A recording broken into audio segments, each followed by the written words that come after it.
Change, बदल ही किती विचित्र गोष्ट आहे ना. नको वाटते कधी कधी.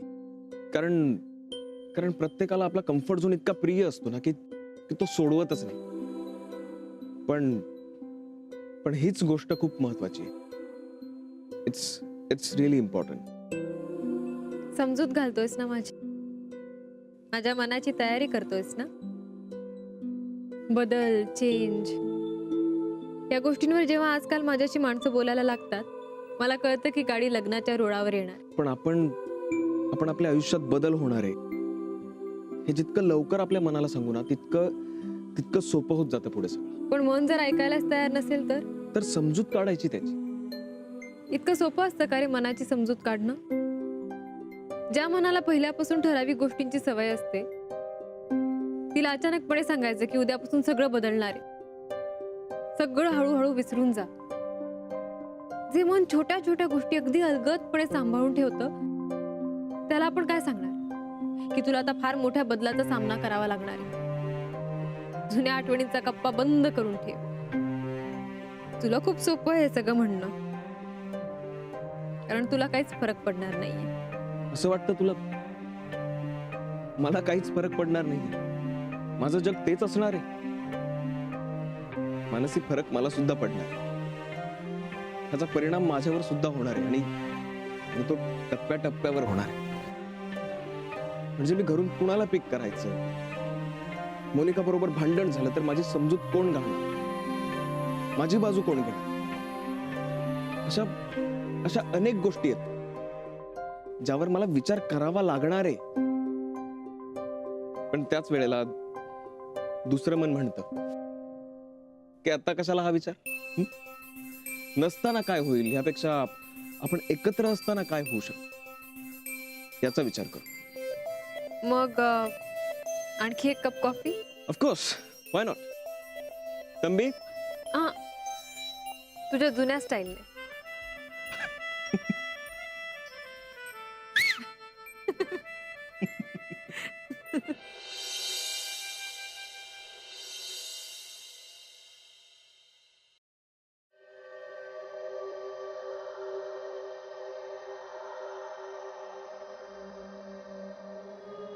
आई, गीता, जरा जपून ये ग बाई. काकी, आले एक मिनिट.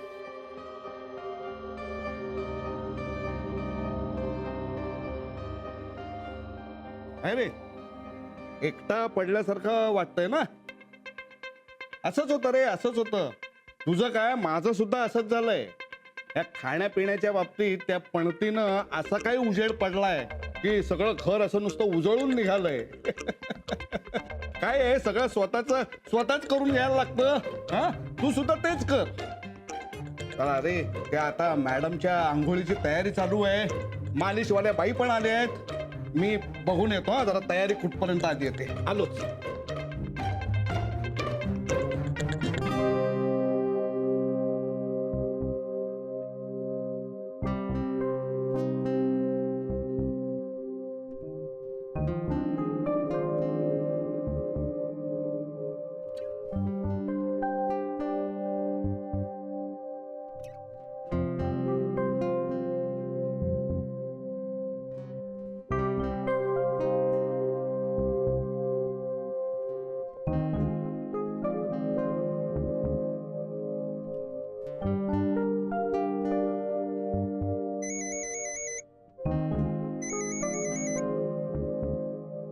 बोला आजोबा.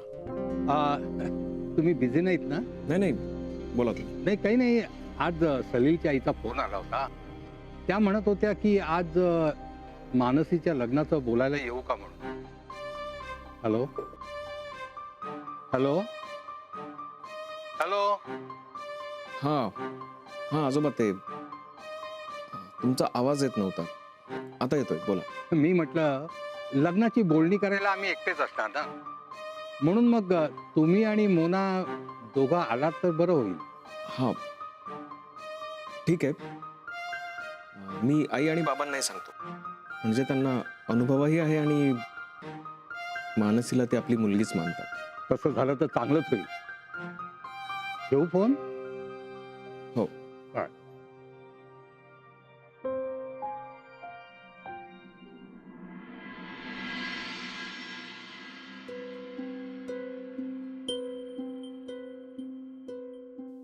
काय चला, कामं संपत आली.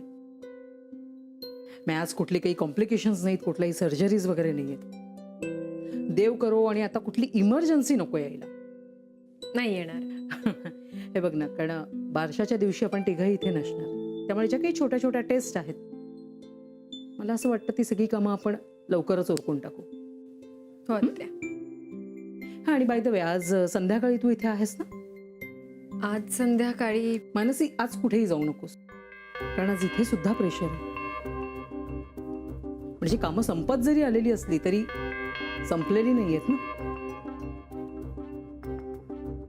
काय आपल्याला उत्साह असला काय किंवा नसला काय, तरी आपली स्वतःची कामं बाजूला ठेवावीच लागतात. मी आलेच.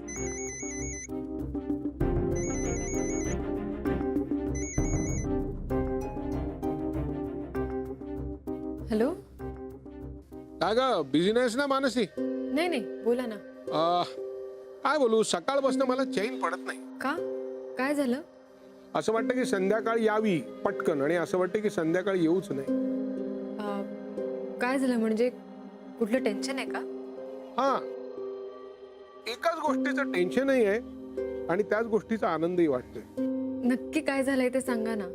काय नाही, मुलीच्या लग्नाची बोलणी करायला चाललोय ना आज. काका. अगं खरंच, या असल्या गोष्टीचा अनुभव नाही मला, कारण आमच्याकडे विक्रांत मुलगाच माझा. काय बोलणी करणार, म्हणजे बोलणी अशी काही झालीच नाही. नक्षत्र सारखी सून घरी येणार होती, काय बोलायचं. यावेळेस तसं नाही ना, इथे मुलगी घर सोडून जाणार आहे, फरक पडतो. काय आहे, देणं घेणं, मानपान, या सगळ्या छोट्या गोष्टी असतात, होऊन जातात, थोडं इकडे थोडं तिकडे. पण सगळ्यात महत्वाचं असतं ना, ते आमची मुलगी आम्ही तुम्हाला देतो हे न बोलता सांगणं. का ग चाललीस एवढ्या लवकर तू? काका. माझ्याशी कोण गप्पा मारणार? काका, तुम्ही नका ना असं बोलू. मी काय उद्याच लग्न करून नाही जाते.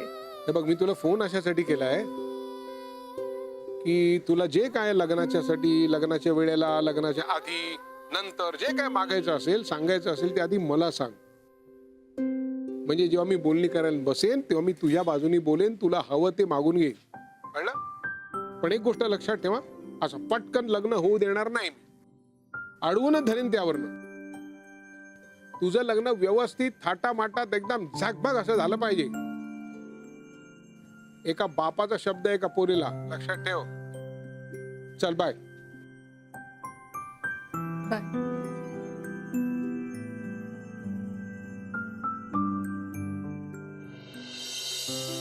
बारशाचं प्लॅनिंग काय होऊन जाईल, पण ज्याच्यासाठी करायचं त्या नावाचं काय? अरे, आणि विक्रांतचं काय बाबा, त्याला काय वाटतंय? आजी, आपण विक्रांतना विचारत बसलो ना, तर नाव शोधता शोधता ती 1 वर्षाची होऊन जायची. पण नाव मात्र नानू मामाच ठरवणार. तो त्याचा प्रांत आहे, कारण त्याला अनेक मैत्रिणी आहेत, नावं चांगली असतील. म्हणजे काय काय म्हणायचंय काय तुला? ए, थांब थांब थांब. मधू म्हणत होता की तुझ्या ज्या मैत्रिणी आहेत त्यांची छान छान नाव आहेत, त्याही सुचवू शकतात, हो की नाही रे? मला तेच म्हणायचंय. अरे, नावाचं सगळ्यांनीच मनावर घ्या, सुचवा ना नाव. हो ना, सगळ्यांनी सुचवली की आणखी नवीन नवीन नावं मिळतील नाही का? मला काय वाटतं माहितीये का, म्हणजे सहज डोक्यात आलं, आपण छकुलीचं बारस आणि मानसीचा साखरपुडा एकत्र केला तर काय ग मोनिका? वा, उत्तम कल्पना आहे. म्हणजे काय आहे, खर्च वाचेल.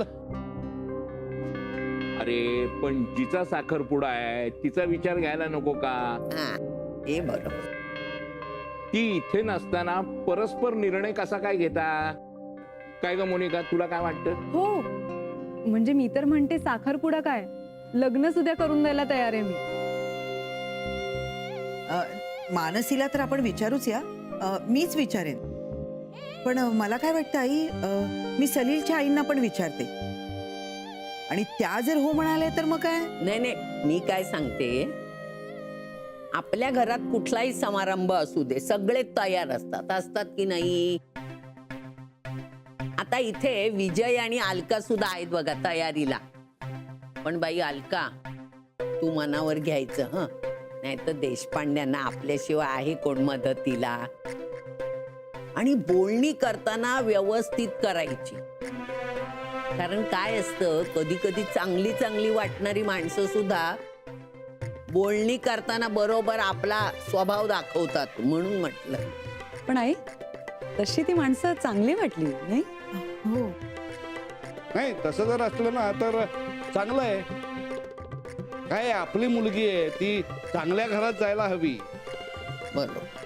अशी जर हावरट, आधाशी, स्वार्थी अशी जर माणसं दिसली ना तर त्याला माझं नाव सांगा, बघतो एकेकाकडे. हळू नाही, म्हणजे तसं शरीर सौष्ठव चांगलं आहे आपल्या नानूचं. हा,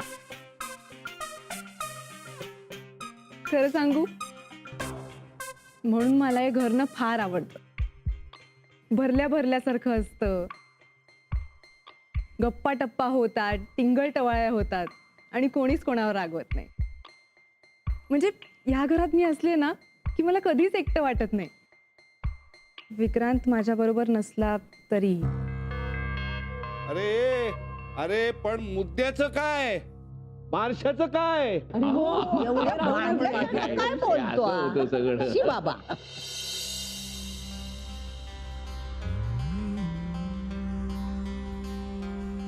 विक्रांत,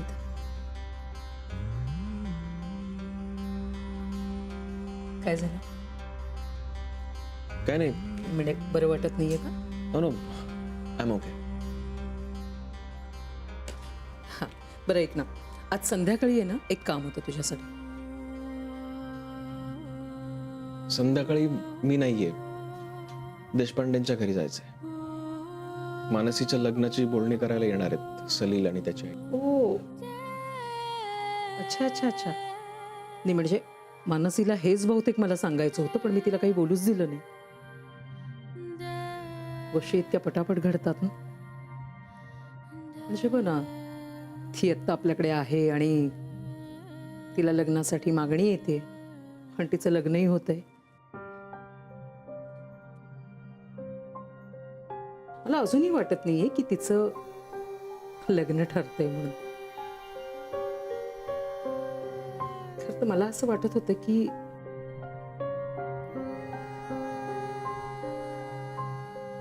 नाही, काही नाही. मला कळतंय तुला काय म्हणायचंय ते.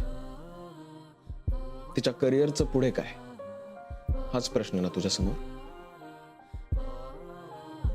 तू नको काळजी करू सध्या. ती हुशार आहे. इथे काय किंवा तिकडे काय, ती चांगलं काहीतरी नक्कीच करेल. तिचं नक्कीच चांगलंच होईल काहीतरी. पण तुझं काय? माझं काय? नाही, काही नाही. खरंय तुझं, तिचं खूप चांगलं होईल. All the best. सगळ्यात आधी मी दोन्ही कुटुंबांचं कौतुक करते. इतक्या दोन चांगल्या कुटुंबाचे आम्ही नातेवाईक होणार आहोत. कधी कधी मनात येतं ह्याच्याबरोबर आम्ही सुद्धा इथे शिफ्ट व्हावं. पण ह्याचं इथलं काम केव्हा संपणार हे देव जाणे. आणि आमचं बँगलोरचं घर, आमचे नातेवाईक आणि ह्याची नोकरी, सगळं काही तिथे असल्यामुळे मला असं वाटतं की आपण लग्न आणि साखरपुडा बँगलोरमध्येच करूया.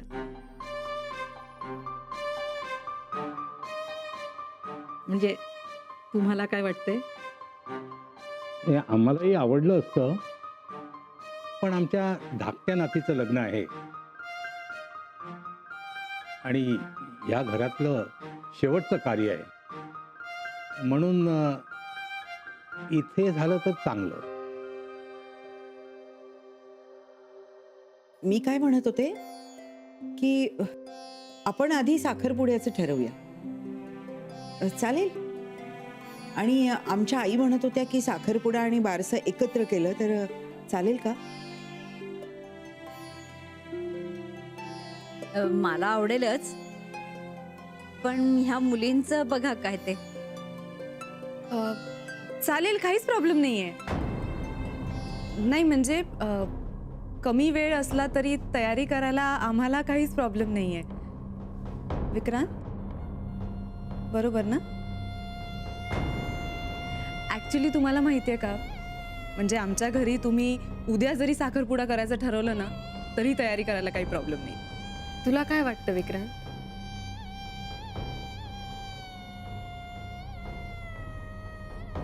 ठीक आहे, तसं करायचं असेल तर आम्ही तयार आहोत. सलील काही विचारायचं? नाही नको. म्हणजे मला असं वाटतं आहे की थोडी घाई होतीये का? फक्त रिंग्स तर एक्सचेंज करायच्या, सो हरकत काय?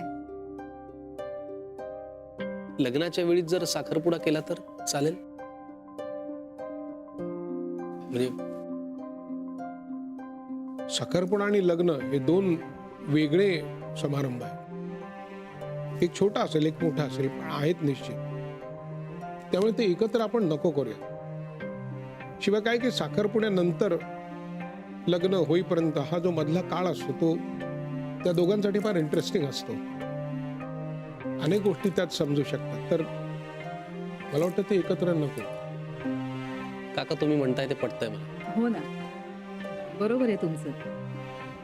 कारण याच काळात तिला बँगलोरचं राहणीमानही कळेल.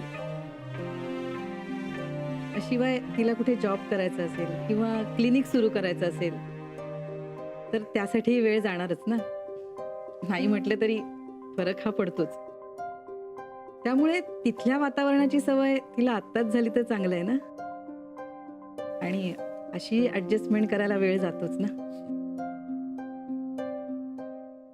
असं तुम्हाला वाटतं काकू, पण ऍडजस्टमेंटच्या बाबतीत आमची मनू कशी आहे ते तुम्हाला खरंच माहिती नाहीये. नाही म्हणजे तुम्हाला कदाचित असं वाटत असेल की मी मोठी बहीण आहे आणि मनू समोर आहे म्हणून मी हे सगळं बोलतेय, पण आयुष्यात ऍडजस्टमेंट म्हणजे काय हे मनूकडून शिका. त्याच्यामुळे ही ऍडजस्टमेंट मनूसाठी काहीच नाहीये.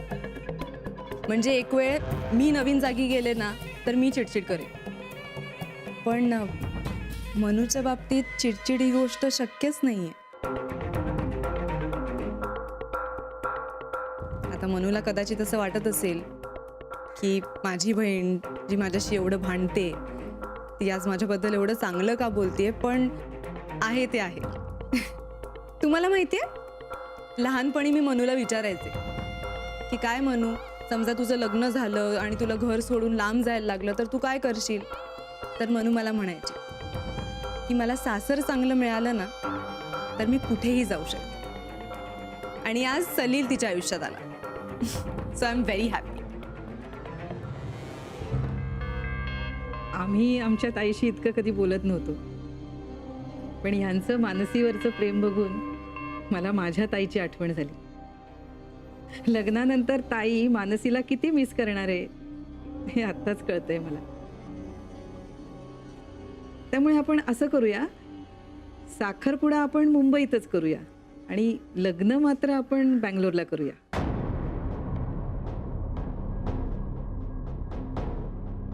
मगापासून मी मानसीच्या चेहऱ्यावर काळजी बघतेय. आता साखरपुडा इथेच होणार आहे. खुश ना? चला तर मग आपण लग्नाच्या खर्चाचं कसं काय करायचं? मला वाटतं आपण खर्च जो काय तो निम्मा निम्मा करूया. ते दोघांनाही बरं. अरे हे कुणी काही घेतलंच नाही. घ्या ना, घ्या. घ्या घ्या. हो घेतलं परत आता. घे का मुली घे चहा घे.